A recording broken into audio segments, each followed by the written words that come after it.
Before we get into the story, comment below where in the world you're watching from today. I'd love to know. And if you enjoy these kinds of stories, don't forget to like and subscribe. All right, let's jump in. The world was going about its usual business. The sun rose lazily, casting its warm light over a busy morning. People went about their routines, workers caught in rush hour, children rushing off to school, and old folks sitting in diners chatting about the weather. Everything was normal. But then, without warning, the sky split open. It was like a crack appeared out of nowhere, stretching across the atmosphere like an invisible hand tearing the very fabric of the heavens. From the rift, strange ships emerged. Dark, metallic, and impossibly large, their hulking forms seemed to defy gravity as they descended, cutting through the air like knives. At first, no one knew what to think. Was it some sort of freak weather event? A new satellite or military project? But that confusion didn't last long. In a heartbeat, the first city was erased, just wiped out. No explosion, no rumbling. It was as though the ground had swallowed it whole. New York, gone in an instant, and then Tokyo, Paris, and others followed. Each city vanished like it had never existed. People panicked, trying to make sense of it. Governments scrambled to react. Every missile launched at the invaders was effortlessly swatted aside. Fighter jets didn't even make it to the enemy before they were struck down. The technology of the alien ships was beyond anything humanity had ever dreamed of. The human race was powerless in the face of this overwhelming force. It felt like the end. The kind of fear that seeps into your bones, heavy and cold, spreading through every corner of the world. But even in the darkest moments, something else stirred inside humanity. The realization that giving up wasn't an option. Not yet. The people might be terrified, but they were not broken. In a small, quiet town in Montana, far from the chaos of the world's crumbling cities, there was a man who wasn't about to give up either. Marcus Lane, a retired engineer who had long since put his days of weapon design behind him, was standing in his dusty garage. While the rest of the world burned, he was working. In those old tools and scrap metal, he saw a solution. It wasn't much, but it was enough. Enough to fight back. Enough to turn the tide. Marcus didn't wait for orders. He didn't hesitate. As the alien ships continued their relentless assault, he went to work. Day and night, welding and connecting parts, he built a weapon. It wasn't elegant or refined. It wasn't even something you'd expect to find in a top-secret military lab. No, it looked like something cobbled together from junk. A giant dish bolted to the back of an old pickup truck. It looked like a ridiculous idea, but it was the only idea they had. The world might have been in chaos, but Marcus had just finished building the one thing that could stop the invaders. When he fired it for the first time, the impossible happened. One shot, one pulse of energy, and the nearest alien warship simply disappeared. Not exploded, not burned, just gone, like it never existed. The alien fleet hesitated for the first time. Marcus didn't wait for them to regroup. He grabbed the nearest radio and made his move. Earth to the invaders, attack again, and face total annihilation. For a long moment, the ships hung in the air, and then, without warning, they began to retreat. The hole in the sky closed, and for the first time in what seemed like forever, the world was silent. People flooded into the streets, cheering, crying, laughing, unsure if they could even believe it. But Marcus knew. This wasn't over. The invaders would come back, stronger and more prepared. They hadn't been defeated. They had been delayed. And humanity had just bought itself a very short window to prepare for what came next. Because Marcus Lane wasn't just going to sit back and wait. He was already thinking about the war to come. and he knew that when the aliens returned, Earth had better be ready. Marcus sat alone in his small, dimly lit workshop, his hands still trembling as the adrenaline of the last few days slowly wore off. He stared at the alien weapon, the one that had turned the tide of the invasion, the one that had forced the invaders to retreat. It hummed softly, as though alive, but Marcus knew better than to get too attached. He didn't have time for sentimental thoughts. There was work to do. Outside, the town was quiet, but the silence felt different now. It was heavy with uncertainty. The brief victory had given humanity a fleeting glimpse of hope, but Marcus knew it wouldn't last long. The alien fleet had retreated, yes, but only because they had been caught off guard. They weren't going to make that mistake again. They would come back, and next time, they would be ready. They wouldn't underestimate humanity a second time. As Marcus surveyed the wreckage of his creation, his miracle weapon, he felt a pang of doubt. What if it hadn't worked? What if the alien ships had figured it out, learned from their first failure?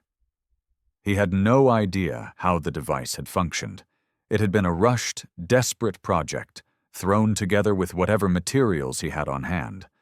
There was no blueprint, no manual, no clear understanding of the science behind it. It had been a gamble, a last-ditch effort to turn the tide of a war humanity couldn't afford to lose. But it had worked. And for that, Marcus was grateful. But the question remained. How could he replicate it? How could he build something that would give humanity a fighting chance if the aliens returned with an even greater force? The answer, as he well knew, was not simple. It wasn't as if he could walk into any lab or military base and ask for the tools to reverse engineer his weapon. No one had the knowledge, the skills, or the resources. And even if they did, Marcus was sure that the world governments were already planning to confiscate his work, treating it like a valuable commodity to be hoarded and studied, if not weaponized for their own benefit. He didn't trust them, not anymore. He had already seen what they were capable of. They came for the weapon without even offering a word of thanks. They came with their soldiers, their black suits, their mirrored sunglasses, and their legal threats. They wanted his creation for themselves. They didn't care about the lives lost or the cities destroyed. They cared only about control, only about what they could gain from his invention. But Marcus wasn't about to let them take what he had worked so hard to build, not when it was humanity's last hope. For 2 days, he'd been holed up in his house, refusing to cooperate with the foreign governments that had descended on his town. They tried everything to break him down. They bribed him, threatened him, tried to convince him that they were the only ones who could ensure the survival of Earth. But Marcus wasn't fooled. He knew what they wanted. Power. Power over the alien weapon. Power over humanity's future. And they weren't going to get it from him. At first, he had hoped that the weapon would remain a secret, something that the world could use to fight back when the time came. But after seeing the alien fleet retreat, after hearing the whispers of governments wanting to take control, he had realized that the fight wouldn't just be against the invaders. It would also be against the very people who were supposed to protect Earth. And so, Marcus made his choice. He would keep the weapon. He would keep the knowledge of how it worked. And when the aliens came back, because he knew they would, he would make sure humanity had something to fight back with. The world needed him now. They needed someone who wasn't afraid to act. Someone who could stand up to the invaders, to the governments, to anyone who would try to steal the future of Earth. But even Marcus knew that one weapon wasn't enough. One weapon wouldn't save Earth if the aliens returned in full force. Humanity needed to be ready for the real war that was coming. And that meant finding more. More weapons, more technology, more ways to fight back. The first step was to unite the resistance. Marcus knew that he couldn't do it alone. There were pockets of survivors. people who had fought back in their own towns and cities, people who had banded together to keep their homes safe. They didn't have much, but they had the will to survive. And that was something the aliens hadn't counted on. It was something that even the world's most powerful governments hadn't counted on. Humanity's defiance, its refusal to bow down and surrender, was its greatest strength. And Marcus intended to use that strength to build an army that wouldn't just fight for survival, but would fight to win. He began to make plans. First, he would contact the scattered resistance groups, the ones that had managed to stay hidden from the invaders. They were his first priority. The alien fleet may have been momentarily thrown off course, but Marcus knew that the invaders wouldn't stop. They would regroup, adapt, and come back stronger. And when they did, humanity needed to be ready. They needed to know how to fight, how to survive. Marcus set out on his journey, moving quietly from town to town, using old back roads and abandoned highways to avoid detection. He wasn't alone in this. Along the way, he met others, survivors who had heard whispers of his success, who believed in his vision. Some were soldiers, others were civilians. They didn't care about politics or borders anymore. They didn't care about who was in charge. They cared about one thing: survival. And they were willing to do whatever it took to ensure that humanity stood a chance against the alien invaders. Marcus had always been an engineer, not a leader. But now, that was exactly what he needed to be. The world was broken, fragmented, and lost. The governments couldn't protect their citizens. The military had been obliterated. The only chance humanity had was to come together, to fight as one. As he traveled, he made contact with underground groups and military bunkers, pulling together a team of scientists, engineers, and soldiers who could help him build the weapons and the technology needed to fight back. They didn't have the resources of a world superpower. They didn't have the advanced military bases or the factories to churn out weapons. But they had determination, and that was something that could not be bought or taken away. Together they worked in secret. They reverse-engineered Marcus's weapon, trying to figure out how it had worked. But it wasn't easy. The technology behind it was unlike anything they had ever seen before, and Marcus hadn't left any records. He hadn't thought it through. He had simply built the weapon in a frenzy, driven by fear and desperation. But now they had to figure it out. The clock was ticking, and every minute mattered. The invaders would be back soon, and humanity couldn't afford to fail. As the days passed, Marcus grew more determined. He knew that the aliens weren't just coming to conquer. They were coming to destroy. And if humanity was going to survive, they had to fight back. This wasn't just about winning a battle. It was about showing the invaders, and the universe, that Earth was not a planet to be taken lightly. It was about proving that humanity's defiance was stronger than any alien force. The days began to blur together as Marcus and his growing band of resistance fighters worked around the clock. Every corner of their secret bunker was filled with schematics, half-finished prototypes, and the hum of machines. It wasn't much to look at. The place was dark, cramped, and cluttered, but it was all they had. The world outside had turned into a nightmare, with chaos taking over every continent. Governments collapsed or became mere shadows of their former selves, too fractured by the panic and fear of alien invasion to function effectively. Marcus knew it wasn't just the physical weapons that would win this fight. It was the unity, the strength that came when people put aside their differences and worked together for a common cause. But getting everyone on the same page wasn't easy.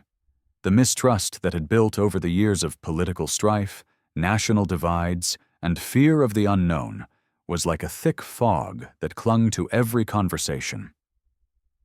Some of the world's best minds had joined the resistance, but even they struggled with the fundamental problem.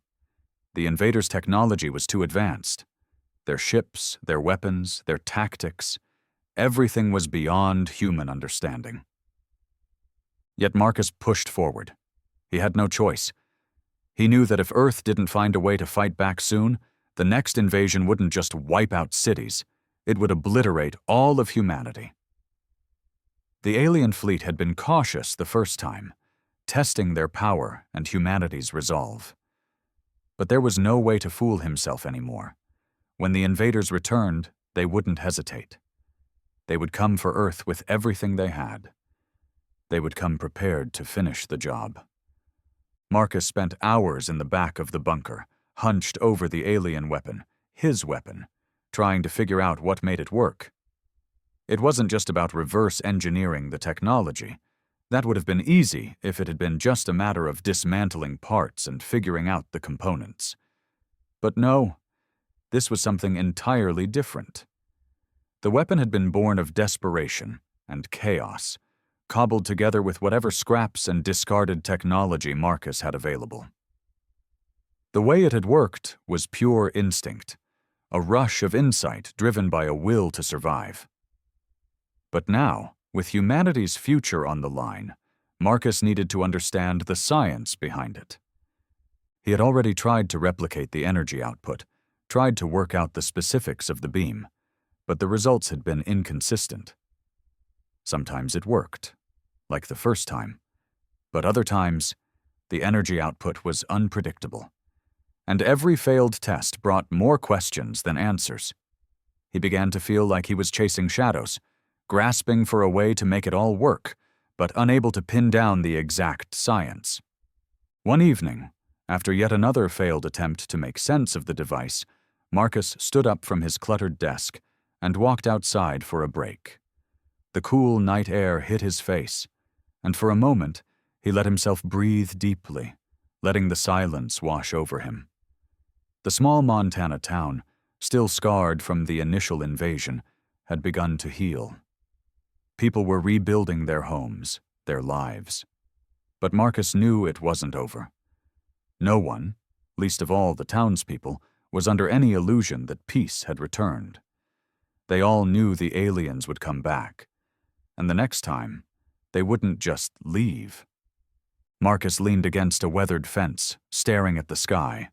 The same sky that had once torn open, spilling chaos down upon Earth, was now peaceful again. But peace was fragile. The invaders were coming. He didn't know when. He didn't know how. But they were coming. "Marcus, we've got something," a voice called from behind him. He turned to see Amelia, a brilliant scientist, and one of the few members of the Resistance who had managed to decipher parts of the alien communication system. She was out of breath, clearly excited, holding a tablet in her hand. "What is it?" Marcus asked, stepping toward her. "We managed to decrypt another signal from the alien fleet. It's not much, but it's a start. We believe they're gathering their forces. We intercepted a message, something about a countdown." Marcus's heart skipped. A countdown. It was happening sooner than he thought. The aliens weren't wasting any more time. They had already begun to regroup, to prepare for another assault on Earth. This time, it wasn't going to be a small strike. It was going to be full scale. He took the tablet from Amelia, scanning the data quickly. There was a lot of garbled transmission, but the key message was clear. The invaders were mobilizing. The countdown had begun, and Earth's window of safety was rapidly closing. "We have to accelerate everything," Marcus said, his voice low and serious. "We need more weapons, more technology, and we need it now." Amelia nodded, her face hardening with resolve.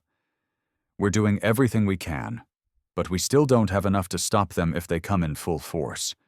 We're working with scraps." Marcus's eyes flicked over to the rows of makeshift weapons they had constructed.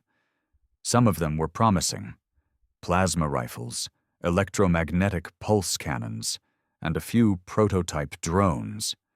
But it was all just a fraction of what they would need to face the alien fleet.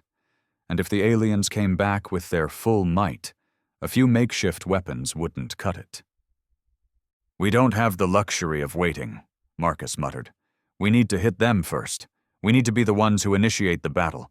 We can't just wait for them to land and take us by surprise. If we give them the chance to strike first again, it will be too late. We need better tech, Marcus, Amelia replied, her voice tinged with frustration. And we need a way to get it. We don't have factories, we don't have the resources, we don't even have enough materials to build more than a handful of weapons. How can we win this war if we don't have the firepower? Marcus stared at the tablet again, at the alien transmission still flickering on the screen. His mind raced. There had to be a way. There had to be something, an advantage, a hidden potential that they hadn't thought of. Then the idea hit him, a sudden spark of clarity. We may not have the resources, Marcus said slowly, but there are other ways we can fight. The invaders are stronger. They have superior technology. But what do we have that they don't? Amelia blinked, clearly confused. What do you mean? We have desperation. We have ingenuity. And most importantly, we have each other. The aliens didn't expect us to fight back like we did. They didn't expect us to survive, let alone retaliate. We don't need to match their weapons, Amelia. We need to outsmart them. We need to turn their own technology against them. Amelia stared at him, her eyes lighting up with realization. You're suggesting we use their technology? Against them? But how? Marcus smiled grimly. I don't know yet, but we have time to figure it out. This countdown, it's our last chance. We can't wait for the world's governments to pull their heads out of the sand. We have to do this on our own. The thought of facing the aliens again sent a chill down Marcus's spine. He knew they would come with all the fury of a species bent on destruction. But this time, Earth wasn't going to hide or wait to be saved. This time, humanity would make its stand. And Marcus Lane was going to make sure they were ready. The next few days were a blur of frantic energy and relentless planning. Every corner of the bunker had become a hive of activity. People worked tirelessly, many running on little more than adrenaline and sheer willpower to turn Marcus's vision into something tangible. The resistance was growing, not just in numbers, but in resolve. They knew what was coming, and this time, they were going to fight back with everything they had. But despite their determination, the problem of alien technology still loomed large. The truth was, humanity was still outclassed. The aliens had weapons, ships, and intelligence that were leagues ahead of anything the Earth could muster. Marcus understood that, but it only pushed him further into the depths of his mind. He couldn't stop thinking about the alien weapon, the one he had used to force the invaders to retreat. How had it worked? What was the core principle behind it? He spent long hours trying to reverse engineer his own device, but the more he dug, the more it became clear. He had no idea how it worked. The power it harnessed, the energy it emitted, it was unlike anything he had ever seen or understood. And that fact was beginning to eat at him. Marcus wasn't the kind of man to admit defeat. But this was different. Every day that passed without any breakthrough felt like another nail in the coffin. The countdown that Amelia had discovered was still ticking away, reminding them all that time was running out. The invaders would return soon. And if they came back with even half the force they had the first time, it would be a massacre. The idea of facing them again without understanding how to replicate the weapon weighed heavily on Marcus. One night, after another failed attempt at studying the alien tech, Marcus found himself alone in the garage. The others were resting, preparing for the next steps, but he couldn't sleep. The weight of everything, the survival of humanity, the responsibility of leadership, and the looming terror of the invaders was suffocating. He sat in the dim light, his fingers tracing the rough surface of the weapon's main power conduit. "What are you?" he muttered to the machine, as if it would answer him. "How do you work?" He couldn't shake the feeling that the weapon wasn't just advanced. It was alive. It had a pulse, a rhythm to it that he couldn't quite grasp. He had to think like the aliens, he thought. They hadn't built this thing to destroy Earth. It wasn't that simple. They had built it to eradicate, to wipe out humanity in one swift strike. But they hadn't counted on one thing: the indomitable will of the human race. They hadn't counted on a retired engineer with nothing left to lose. Frustrated, Marcus slammed his fist onto the workbench, making the tools rattle. He stood up, pacing the room, his mind racing.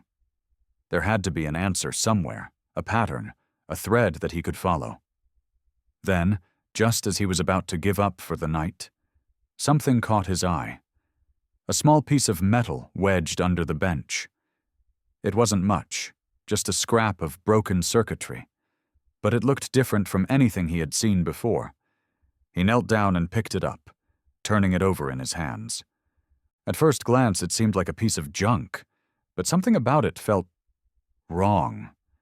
It was too advanced for its size, too sleek for the rest of the discarded materials around it. He studied it more closely, and that's when it hit him. It was a component of the alien weapon. A small piece that had somehow slipped through the cracks when he had first constructed his makeshift device.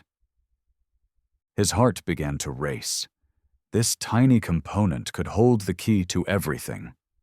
Maybe this was the breakthrough he needed. If he could figure out what this piece did, how it interacted with the rest of the device, he might be able to reverse engineer the entire weapon. Without wasting another second, Marcus rushed over to his workstation and began to dissect the small piece of circuitry. The hours slipped by unnoticed as he carefully connected wires, tested readings, and tried to decipher the technology embedded in the alien component. Slowly, the patterns began to emerge. It was a type of energy conductor, but unlike any power source known to man. This was something more sophisticated, something that operated on a different set of principles. By the time the first light of dawn filtered through the grimy windows of the bunker, Marcus had a working theory. The weapon wasn't just powered by raw energy, it was manipulating the very fabric of energy itself. The alien tech was using a form of resonance, amplifying specific frequencies of energy to create a shock wave capable of disintegrating matter. It wasn't about a destructive force, it was about disrupting the atomic structure of the target, effectively erasing it from existence. He sat back in his chair, exhausted but exhilarated. He had done it. He had figured out how the weapon worked. Now the next step was to figure out how to reproduce it. He didn't have access to the alien materials or the advanced tech that had originally powered the device, but he did have something almost as valuable: knowledge. If he could build a device that replicated the same resonance frequencies, he might be able to create an arsenal of weapons strong enough to take on the invaders. His heart pounded with the realization of what this meant. With this knowledge, humanity could turn the tide. The aliens would no longer hold the upper hand. They had underestimated Earth the first time, and now Marcus was going to make sure they would never do it again. He grabbed the tablet and rushed to find Amelia. She had been working on the communications side of things, trying to track any more alien transmissions and gain insight into their movements. She would need to see this. She would need to understand the implications. When he found her in the command center, her face lit up as she saw him. "You're up early," she said, offering him a cup of coffee. "You look like you've seen a ghost." "I might have," Marcus said with a grin, "but I think I've figured it out." Amelia raised an eyebrow, clearly skeptical. "Figured what out?" "The weapon," he said, almost breathless. "I know how it works. I know how to replicate it." She blinked, processing his words. "What? You're serious? You actually cracked the code?" "Not completely, but I have a working theory. The aliens use resonance frequencies to destabilize matter at an atomic level. They're not just blasting things with energy, they're manipulating the very forces that hold matter together. And I think we can do the same. Her eyes widened, and Marcus could see the gears in her head turning as she processed the implications. That's insane. If we could replicate that, we could wipe out their ships, their soldiers, everything. Marcus nodded. Exactly. But we don't have the resources or the materials to build it the way they did. We're going to have to use what we can find. But it's possible. Amelia let out a long breath. Okay then. What do we need? Marcus turned back to his workstation, pulling up schematics on the tablet. We need advanced conductors, materials that can handle the kind of energy we'll be using. We'll also need to find a way to harness the frequency manipulation, which won't be easy. But if we can pull it off, we'll have a fighting chance. He paused, feeling the weight of the task ahead of them. We need to move fast. The countdown is ticking, and we don't know how much time we have before the invaders return in full force. Amelia's expression hardened. Let's get to work then. As they set to work on refining the weapon, Marcus couldn't shake the feeling that they were racing against time. The invaders had shown Earth mercy once, but Marcus knew that mercy was a rare commodity in war. The alien fleet would return, and when they did, Earth would have to be ready. This time the humans wouldn't just fight to survive, they would fight to win. The next few weeks were a blur of endless work and mounting pressure. The resistance had grown exponentially, and though they still lacked the necessary resources to match the invaders' full technological power, they had something far more valuable: unity. All across the world, people who had once lived in fear or under the heavy grip of fragmented governments now stood together, working in solidarity toward one singular goal: survival. Marcus barely slept. The nights were long, filled with the hum of machines and the whirring of tools as the engineers and scientists worked to bring his vision to life. Amelia had become his right hand, tirelessly assisting in deciphering alien communications and coordinating the production of vital components for their makeshift weaponry. They were making progress, but each step forward only revealed the vast gap between human technology and the alien arsenal that would soon come for them. Every new weapon prototype, every piece of alien tech they scavenged, seemed to come with its own set of complications, new hurdles that kept popping up faster than they could handle them. In the midst of this, Marcus began to see patterns in the chaos. He realized that the key to defeating the invaders wasn't just in developing more advanced weapons, but in understanding their methods and strategies. The aliens had made a critical error during their first invasion, underestimating humanity's resilience and ingenuity. They had attacked without understanding how the human spirit could rally when pushed to the brink. But Marcus was no fool. He knew the invaders wouldn't make that same mistake again. As the days stretched on, Marcus found himself growing increasingly obsessed with his discovery. The alien weapon he had used to drive them back was the key to unlocking the Resistance's potential. He had figured out how it worked in theory, but putting that theory into practice was a different challenge altogether. To make it a reality, they would need more than just basic resources. They needed the materials that could conduct the immense power required for such a weapon. "We need to find more advanced materials," Marcus said one evening, pacing around the dimly lit workshop. "What we've been using isn't going to hold up under the kind of strain we need to put on this technology. We need something that can handle the energy output." Amelia looked up from a pile of notes, her face marked with the exhaustion that had become a permanent feature since their work had started. "We don't have time to source materials that rare, Marcus. We're scraping by with what we can find. We've managed to scavenge components from the alien tech we've intercepted, but we don't have the luxury of searching for the perfect material. We'll have to make do with what we have."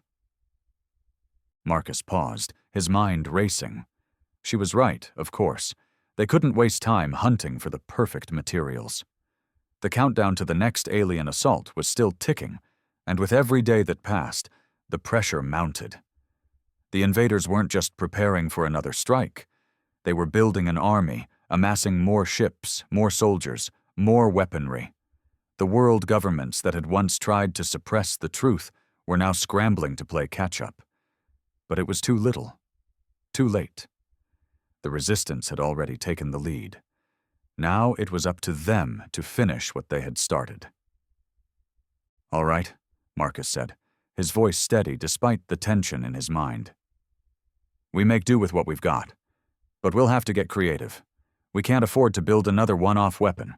We need a scalable solution, something that can be mass-produced and deployed across multiple fronts." Amelia nodded. "That's what we're aiming for. I've been working with the team to design a prototype that can be easily replicated, something smaller, more portable, and easier to mass-produce." Marcus eyed her with a mixture of respect and doubt. "Portable?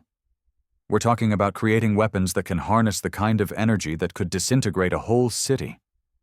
How are we supposed to make that portable?" She smiled grimly. "It won't be easy, but I've been working on a way to adapt the alien tech's resonance frequency to be more concentrated, to focus the energy in a way that will make it more precise. We've already seen that the aliens' weapons can vaporize entire cities.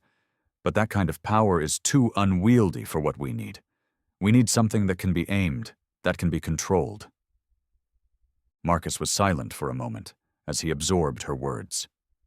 He knew the technology could be refined to some degree, but making it practical for mass production was another matter. But he trusted Amelia. She had proven time and time again that her genius was as boundless as her determination. If anyone could figure out how to turn his wild ideas into something tangible, it was her. "All right," Marcus finally said. "Let's do it. Start designing the new prototype. But I want it ready in a month. We don't have time to waste." The urgency in his voice was clear, and Amelia nodded, immediately getting to work. They didn't have the luxury of taking their time. The alien fleet would be back soon, and when it came, they had to be ready to strike first, not just defend themselves, but obliterate the invaders before they could dig in and launch another attack. Days passed in a haze of activity. Every available resource was funneled into the creation of the new weapons. The resistance, now operating out of several underground bunkers across the world, was organized into specialized units, engineers working with scavenged alien tech, military personnel preparing for combat training, and scientists working feverishly to refine the resonance frequency technology. The work was grueling, and the nights felt longer as the countdown loomed larger in everyone's minds. As Marcus worked with the engineering team to finalize the details of the weapon, he began to feel a strange sense of calm. It wasn't the calm that comes from having everything under control. It was the kind of calm that comes when you know you're on the edge of something monumental. He had seen the worst that the universe had to offer: the first invasion, the brutal destruction, the hopelessness in the eyes of those who had lost everything. But now, standing in the heart of the resistance, surrounded by people who believed in the same cause, he felt something different. This wasn't just a fight for survival. This was a fight for the future of humanity. One night, as the resistance gathered for a briefing, Marcus stood at the front of the room, his face hard and resolute. The faces of the soldiers, scientists, and engineers were filled with determination. But Marcus could see the weariness in their eyes. Everyone was exhausted, stretched thin by the constant strain of the preparation. But he knew they couldn't stop. Not now. "We've got a month, people," he said, his voice cutting through the room. "We've got one shot at this, and we're going to take it. We can't afford to make mistakes. We've seen what happens when we hesitate, when we wait for someone else to do the job. The invaders won't make the same mistake twice. This time we fight back, and we fight to win." The room was silent for a moment, then filled with a low murmur of agreement. Marcus could feel the energy in the room shift, the spark of something greater than just a collective will to survive. This wasn't just about getting by. This was about showing the galaxy that Earth had a place in it, that humanity wasn't some insignificant speck in the vastness of space. No, humanity was a force to be reckoned with. "We fight to win," Marcus repeated, his voice steady now. "We show them that Earth isn't just a target, it's a power, a force, and they'll learn what it means to challenge us." The days leading up to the final confrontation were a blur of feverish work, endless strategy sessions, and last-minute preparations. The Resistance had made incredible strides in turning their makeshift technology into something that could potentially take down the invaders. Marcus, Amelia, and the rest of the team had managed to refine the resonance frequency weapon into something scalable and, most importantly, portable. They had learned to harness the power in a more concentrated form, making it possible to target individual alien soldiers or ships with deadly precision. The Resistance was ready. The prototypes had been tested, and though the early results had been uncertain, the last rounds of tests had proven successful. The power had been concentrated, controlled. The weapon worked as intended. Now all they needed was to deploy it, across the world, simultaneously. They had built a network of launch sites, hidden in the most remote corners of the globe, ready to release the weapon's devastating pulse when the time came. Marcus stood in the heart of the command center, staring at the large monitor in front of him. The countdown timer blinked steadily, reminding them all that the clock was ticking. His team had already mobilized, soldiers moving into position, engineers ensuring that every piece of equipment was operational. The world was holding its breath, and Marcus could feel the weight of it all pressing down on him. "Everyone's in position," Amelia said from beside him, her voice calm, but tinged with the exhaustion that had taken over her life in the past few weeks. "We've done everything we can. The rest is up to us." Marcus nodded, though his gut twisted with uncertainty. This wasn't just a mission to save Earth. It was a mission to prove that humanity wasn't just a fleeting species waiting to be wiped out. This was about survival, about sending a message to the invaders, and about sending a message to the universe that Earth wouldn't go down without a fight. He took a deep breath, his eyes scanning the map of their operation. The network of weapon sites was spread out across the globe. Every continent, every major resistance stronghold had a weapon in place. They were ready to strike all at once, with a coordinated blast that would hit the alien fleet wherever they were. It wasn't perfect, but it was their best shot. "We can do this," Marcus muttered to himself. He wasn't sure if he was trying to convince the team or himself, but the words felt necessary. They had all given everything to this moment, and there was no turning back now. Outside, the sky had darkened, clouds gathering as if in response to the coming storm. A distant rumble of thunder echoed through the air, and Marcus wondered if the invaders could feel the tension building. The countdown was nearing its end. They would be here soon. The alien fleet, having regrouped and prepared for their next attack, was on the horizon, literally and figuratively. "They're here," a voice suddenly said, cutting through the static of the command center. Marcus turned, his heart skipping a beat. On the screen before him, a blur of shapes appeared in the sky. The alien ships had returned, massive, dark forms blotting out the stars above. Unlike the first time, there were no single, isolated ships. This was an entire fleet, an armada that seemed to stretch endlessly, each ship hovering silently, waiting for the command to attack. They had come in full force, and they weren't taking any chances this time. The time had come.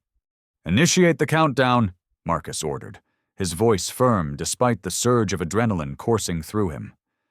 There was no room for hesitation, no room for doubt.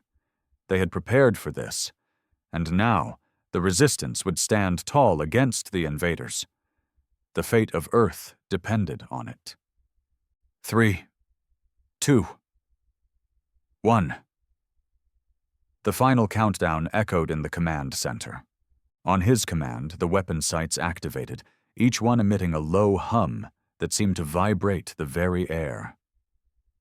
Marcus could feel the energy coursing through the network as the weapons powered up. The resonance frequency was being unleashed. The network of weapons aimed directly at the alien fleet, synchronized to hit every ship, every target at once. This was their moment. The first pulse shot through the sky, a brilliant flash of blue light that tore through the alien fleet like a hot knife through butter. The shockwave spread, hitting every ship in its path. The alien warships, massive and towering, began to shake and shudder as the resonance pulse destabilized their shields, the energy cracking through the ships like a thunderclap. The invaders had no time to react. The alien ships, once so powerful and untouchable, were now falling apart under the onslaught. The first ship disintegrated in an instant, vanishing into nothingness. The second followed, then the third. The destruction was immediate and absolute. With each pulse, more ships were wiped from existence. It wasn't just a fight, it was an annihilation. Marcus watched, his breath held tight in his chest. This was the victory they had been fighting for. But even as the alien ships began to fall from the sky, he knew this was just the beginning. The invaders had underestimated humanity once, and now they would face the consequences. But then, just as the pulse of victory surged through Marcus's veins, a new signal appeared on the screen. A massive, ominous shape broke through the atmosphere. It was different from the others, larger, more powerful, and far more advanced. This was no mere warship. This was the command ship, the heart of the alien fleet, and it had arrived. Marcus's stomach churned as the enormous ship began to deploy its forces. Thousands of alien soldiers dressed in armored suits that shimmered with an unnatural glow began to descend from the ship, their weapons ready for battle. A new wave of terror surged through Marcus, but he quickly pushed it aside. This was the final fight, the one that would determine the future of humanity.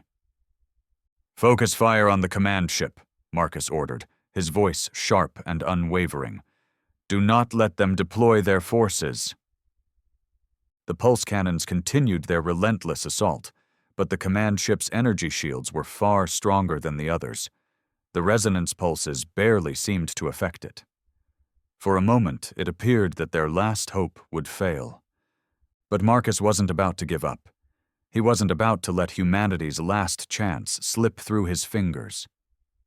The aliens had come to Earth thinking they could wipe it out in an instant, thinking they could crush a species that had no hope of fighting back. But what they didn't understand was that humanity was never a species to back down. Earth wasn't just a world of survivors. It was a world of fighters. "Get the secondary weapons online," Marcus barked. "Prepare the EMPs. We're not done yet." The EMPs were the last of their arsenal, designed to disrupt the alien ship's energy fields and shields. They would disable the command ship long enough for the final strike. The clock was ticking, and Marcus could feel the weight of everything. The weight of every life lost, every soldier sacrificed, every person who had given their all to this fight. As the EMPs activated, a powerful pulse of electromagnetic energy surged through the battlefield, disrupting the shields of the command ship. For the first time since the battle began, the alien ship shuddered, its energy field flickering. Now was their chance. Marcus grabbed the communicator, his voice steady despite the chaos unfolding. "This is it. All units, take the shot. Take them down." The final pulse shot from the surface of Earth, slamming into the alien command ship with the full force of humanity's defiance. The ship began to crack, its shields giving way to the unstoppable power of the weapon. It screamed as it was torn apart, shattering into pieces that rained down from the sky. For a moment, silence fell. The invaders had been defeated. Earth had won. The battle was over.